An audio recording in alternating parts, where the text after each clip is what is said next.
Ustadz, ada keberkahan dalam keringat, rambut, dan apapun yang ada dalam diri Rasulullah Shallallahu Alaihi Wasallam yang para sahabat lakukan di zamannya. Apakah itu berlaku juga bagi ulama?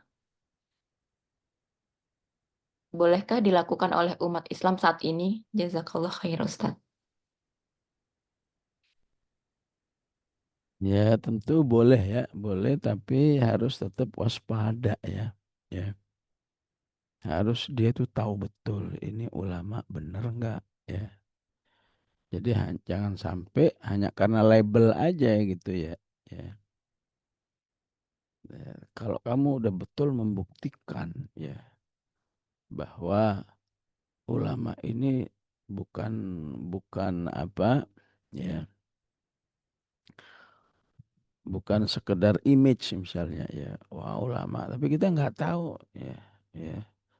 Apalagi kalau ternyata karena image tapi di belakang ya, ternyata yang diulamakan ini nggak pernah sholat berjamaah, nggak pernah tilawah, ya, cuma eh, tampilannya aja emang keren udah kayak ulama banget, ini hati-hati ya, ya.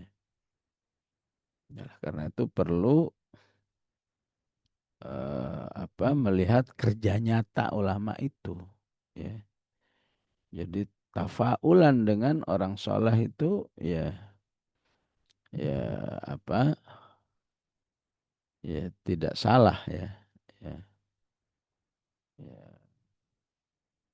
Katakan alhamdulillah Allah beri pertolongan kepada saya misalnya hafal Quran misalnya ya. Dan saya ingat di tahun 80-an itu kalau di rumah itu ada tamu para hufadzul Quran ya. Ya, kadang-kadang tehnya suka nggak habis, ya, kopinya nggak habis. Nah itu ya apa anggota keluarga yang di situ itu pada habisin, insya Allah udah barokah penghafal Quran nanti kamu bisa ya. Ya kita minum-minum aja ya. Ya, ya, berharap itu dan ternyata benar memang penghafal Quran penghafal yang soleh, yang ahli ibadah, yang memang ya ahli dakwah sesuai dengan versinya ya. Ya, ya kalau mau seperti itu ya sah-sah aja. Ya, ya. Atau paling tidak ada tanda-tanda yang layak untuk dihusnudzoni bahwa orang ini baik gitu ya. Ya, ya. Jangan sampai kita melakukan itu padahal yang bersangkutan tidak dalam mustawa yang ada ya. Ya. Atau justru dia punya pemikiran-pemikiran yang tidak baik ya. Maksud saya adalah untuk di zaman sekarang untuk bisa seperti itu butuh kehati-hatian ya, nggak asal pokoknya orang oh ini penghafal oh ini ulama ini ya, perlu kehati-hatian ya, jangan sampai kita terbawa oleh opini bahwa orang ini memang ulama misalnya ya. Tapi kalau memang terbukti keikhlasannya, ibadahnya, tadhiyahnya, kontribusinya, insya Allah itu ya, ya istilahnya apa itu ngalap berkah ya. Insya Allah ya bagus seperti itu ya. Sebagaimana para sahabat ya apa menempelkan kain untuk menyerap keringatnya Rasulullah Sallallahu Alaihi Wasallam ya. Ya, walaupun bisa jadi kalau orang itu tawadhu, enggak, saya enggak mau.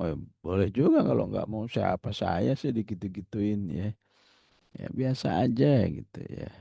Ada yang berebut ludahnya Rasulullah Sallallahu Alaihi Wasallam ya. Ya kita nggak tahu Allahu alam ya.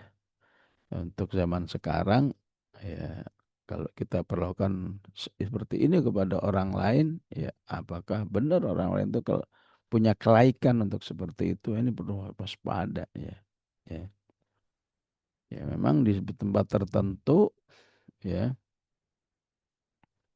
orang bawa segelas air, bawa ini, cuma minta diludahin gitu ya. Ya, ya diludahin Habib ini ya. Ya, ya kita nggak tahu ya. Ya kalau dulu mungkin ya namanya Habib terjaga, tapi akhir zaman ini kita nggak tahu ya. Jangan-jangan Habib-Habib tapi baca Quran aja nggak bisa. Ya, ya. Apalagi dia hafal, apalagi dia paham. Ya, ya. Jadi butuh kehati-hatian yang tinggi untuk memperlakukan orang-orang tertentu yang kita ambil tafaulan ya. Ya, ya ya ini misalnya saya ngomong gini kenapa? Karena ada syariat tahnik namanya ya. Tahnik itu bayi yang baru sepekan atau sebulan misalnya. Kita datang ke orang soleh ya. Kita kasih kurma, tolong dikunyah kurma ini dilembutkan dengan mulut orang soleh itu. Kemudian eh, kurma itu di dimasukkan ke mulut bayi. Ya. Ini kan kalau mulut dan pengetahuan, ya Allah gimana sih dari mulut orang dikasih ke bayi, bayi masih kecil gitu ya. Ya kalau pakai logika memang nggak masuk akal ya, bakal bisa jijik ya. Ya. Tapi kalau ternyata karena mulut orang soleh ini terpakai untuk Al-Qur'annya dari ribuan kali. Ya. Mulut orang soleh ini terpakai untuk menyampaikan dakwah bertahun-tahun. Ya. Gimana nggak benar itu syariat tahnik dari Rasulullah Sallallahu Alaihi Wasallam. Ya. Walaupun di akhir zaman ini penting berhati-hati ya. Ya.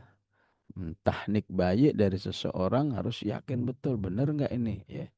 Jangan sampai hanya karena Habib, hanya karena Ustadz, hanya karena Hafidh ya, karena apa aja, tapi ya eh, karena kurang kehati-hatian, ternyata label-label ini di akhir zaman ternyata belum menjadi jaminan, maka hati-hati. Ya. Demikian jamaah rahimakumullah, mohon maaf sampai di sini kaji kita. Bismillahirrahmanirrahim. Alhamdulillahirabbil alamin. Allahumma salli wa sallim ala sayyidina Muhammad wa ala ali sayyidina Muhammad. Rabbana la tuzigh qulubana ba'da idh hadaitana wa hab lana min ladunka rahmah innaka antal wahhab. Rabbana hab lana min azwajina wa dhurriyyatina qurrata a'yun waj'alna lil muttaqina imama. Allahumma inna nas'aluka mujibati rahmatik وعزائم مغفرتك والسلامة من كل إثم والغنيمة من كل بر والفوز بالجنة والنجاة من النار وصلى الله على سيدنا محمد وعلى آله وصحبه وسلم والحمد لله رب العالمين. السلام عليكم ورحمة الله وبركاته.